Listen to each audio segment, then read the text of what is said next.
What it do? Dream Team, it's your boy D Neal back with another reaction video, guys. Here we are with F1 has a Max Verstappen problem. Before we dive into this, make sure you subscribe, ring notification bell, get a video a thumbs up so it gets suggested.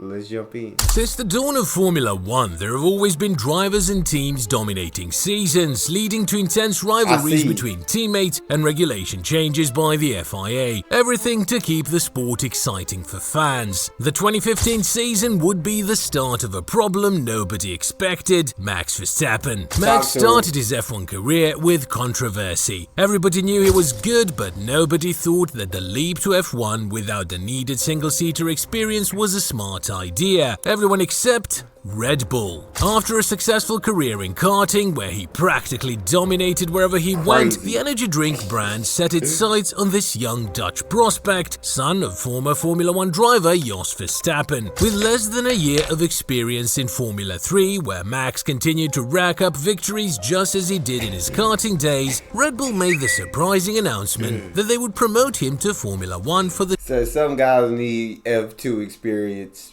Not me. F3 to F1, easy jump for Max Verstappen. 2015 season with Toro Rosso at just 17 years old. This announcement caused a great stir, with many arguing that such a young driver should not debut in Formula 1 and that he did not have enough experience to be prepared. Not only could he endanger himself, but also the rest of the grid, with the FIA being one of the major targets for allowing something like this to happen. However, this choice turned out to be a great success for the FIA. Right from his debut season with Toro Rosso, Max knew how to get the attention with his spectacular driving style, pulling off breathtaking overtakes and delivering thrilling races. His aggressive approach also drew criticism from fellow drivers for pushing the limits on track safety. By 2016, already with Red Bull, Verstappen had firmly established himself as one of Formula 1's most promising talents. His performances in races like the Spanish and Brazilian Grand Prix showcased his skill and maturity, proving he could go toe-to-toe with much more seasoned competitors.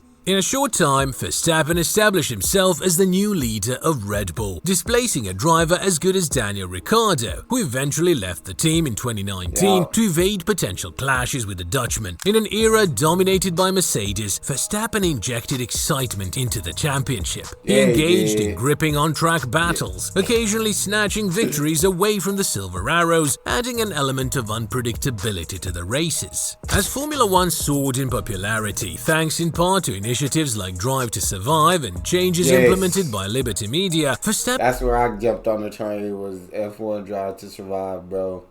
Absolutely enjoyed it, and that's what, especially the season where it was Max versus Lewis. That season was incredible.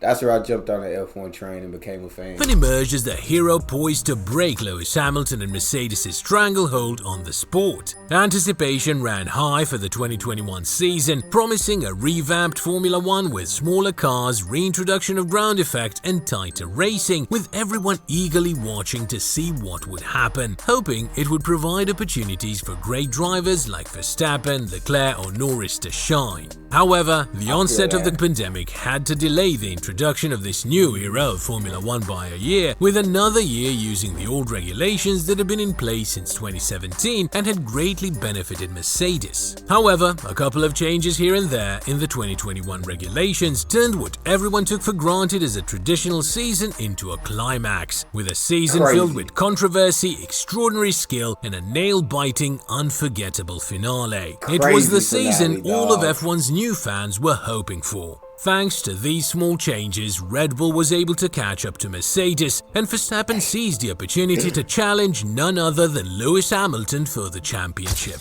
Finally, the hero had the weapon needed to challenge the long-standing dominance of the old guard. The prospect of Verstappen taking on Hamilton had fans on the edge of their seats, eager to witness the showdown of the century. During this unforgettable season, Verstappen and Hamilton emerged as the standout contenders, engaging in a neck-and-neck battle at every turn. They seemed to monopolize the victories, treating fans to a spectacle of epic proportions. Their clashes became the stuff of legends, from the dramatic incident in Silverstone, Here is the touches, but it was enough.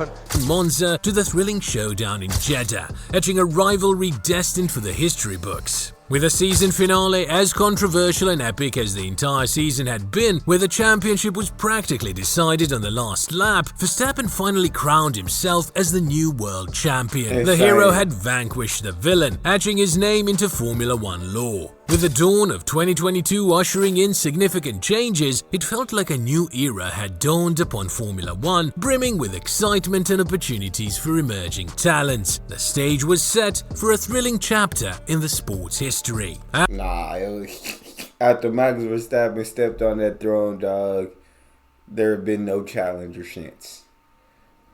Max Verstappen and Red Bull, because the things them engineers do with that car, and all the people on Team Red Bull, all top tier. As the 2022 season kicked off with the introduction of the new cars, hopes were high for another fierce battle, this time between the formidable talents of Red Bull's Max Verstappen and Ferrari's Charles Leclerc. The season got off to an incredible start, with both drivers showcasing impressive form and engaging in epic battles and great excitement. But the hope for another spectacle was soon washed away. As the races progressed, Ferrari began to lose pace and make some mistakes, both by Leclerc himself and by the team, while Verstappen and Red Bull grew stronger and maintained their consistency. Max practically dominated the entire second half of the season with an iron fist, with no rival posing a threat to him, thus winning his second consecutive title with over 140 points ahead of Leclerc. In 2023, hopes for a battle also faded quickly as Verstappen dominated the entire championship from start to finish. The Dutchman won 19 out of 22 races in the championship, breaking the record for consecutive victories with 10, and Red Bull secured victories in all races except one. This marked one of the most dominant seasons in Formula One history, and criticism emerged regarding the lack of excitement and predictability, with detractors arguing that the winner was known right from the start. The beginning of 2024 is unfolding much like 2023, with Max Verstappen and Red Bull once again asserting their dominance, leaving the rest of the grid trailing far behind. The hero arrived, dethroned the old villain, and now seems to have taken on the role of a new antagonist. It seems that F1 has a Max Verstappen problem. What incentives do fans have if they already know in advance who is going to win? Right now, it feels like everyone's just waiting for Verstappen. That's how I felt. But people started commenting and said, you can still enjoy it because, you can look at the rest of the field and how they compete against each other. Although Max is given to win every single race, basically, that he competes in. Even though Carlos did take one this season. Max had to retire. But it is interesting to see second through the rest of them, how they finish from second place on.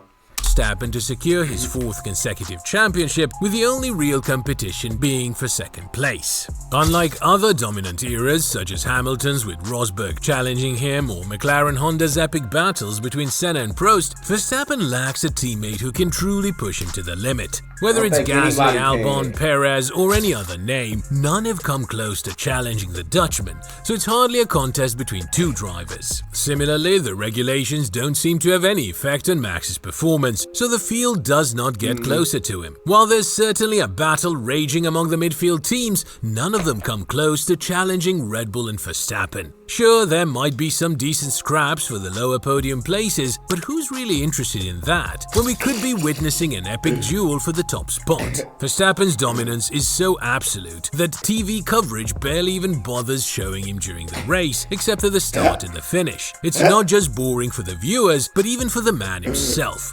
Max, you can't even, like I said in other video, you can't even, his dominance is so superior, you can't even bet on a man. He don't show up on betting apps, dog, unless it's like how fast will they change his tire at the pit stop. That's the only thing you can bet on Max with. But you can't, they don't put Max in bets because what's the point? He's going to come, that's free money because Max is going to come first. So that's how dominant he is, bro. You can't even bet on him. Has hinted that he won't stick around in F1 as long as some other drivers like Alonso or Hamilton. Once he's achieved his goals and grown tired of the lack of challenge, he might just call it quits. Moreover, Max isn't afraid to speak out against decisions made by the FIA, whether it's about the chaotic race calendar or the forced spectacle of events like those in Las Vegas or Miami. None of this sits well with the FIA, which finds itself in the awkward position of realizing that its once beloved hero has turned into somewhat of a curse. No single team or driver domination is ever entertaining. Red Bull and Verstappen are the new perfect combo, far above the rest of the teams, but pinning the blame solely on them for the lack of excitement in F1 misses the mark. The real question we should be asking is not what Red Bull and Verstappen are doing, but what the rest of the teams are doing. Is Formula 1 boring because of Verstappen, or is it boring because the others aren't capable of having a good enough car? Does Formula 1 have a Max problem, or does Max have a Formula 1 problem?